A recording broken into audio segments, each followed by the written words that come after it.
Di zaman modern ini kita sering kebablasan gaya, tidak tahu unggah-ungguh dan lupa dengan sopan santun. Dengan adanya fenomena ini banyak orang justru malah menyalahkan perkembangan teknologi yang kian pesat, sehingga membuat generasi kita itu lupa dengan soal-soal sopan santun dan tata krama. Tapi setelah kami teliti lebih dalam, perkembangan teknologi tidak sepenuhnya menjadi faktor penyebab utamanya. Hal mutlak yang menjadi penyebabnya adalah karena kita telah kehilangan jati diri. Tidak hanya pada generasi milenial dan Gen Z saja, tetapi hampir seluruh lapisan generasi sudah mulai melupakan asal-usul dan jati dirinya. Kalau kita ingat, mbah-mbah kita dulu itu seringkali menempa dirinya dengan cara-cara yang cukup ribet, ritual yang begitu ruwet, dan upacara-upacara yang jelimet, seperti puasa, bertapa, berdiam diri, meditatif, dan lain sebagainya. Maka menurut kami sudah saatnya kita mengembalikan kesadaran diri bangsa ini untuk kembali berbudaya sesuai dengan jati diri dan asal-usul yang sebenarnya. Supaya mental dan akhlak senantiasa ada remnya, ada kontrolnya, dan bahkan ada pengendalinya. Sehingga dengan adanya perkembangan teknologi, kita benar-benar bisa mampu mengelolanya dengan baik. Bahkan bisa menghasilkan manfaat dan keuntungan untuk banyak orang. Contohnya ya akun Palugada 444 ini.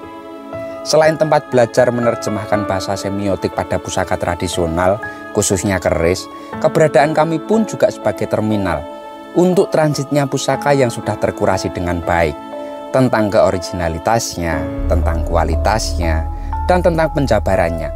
Sehingga peminang tidak hanya sekedar membeli, melainkan dapat lebih mengerti, lebih mencintai, lebih memartabatkan, dan bahkan bisa menerangkannya kepada anak cucu kelak. Dengan demikian budaya adiluhung ini tidak akan tergerus oleh zaman, tidak hanya secara fisik melainkan keindahan pesan dan makna budayanya. Baiklah, mari kita babarkan untuk pusaka lagi.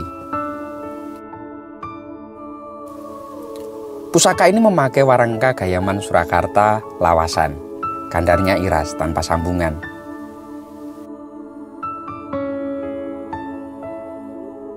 Dilengkapi dengan pendok blewah mamas lawasan yang cukup tebal. Dan secara keseluruhan busana ini nampak begitu prasaja, merbawani, dan pastinya ndudut hati. Mari kita buka untuk isinya.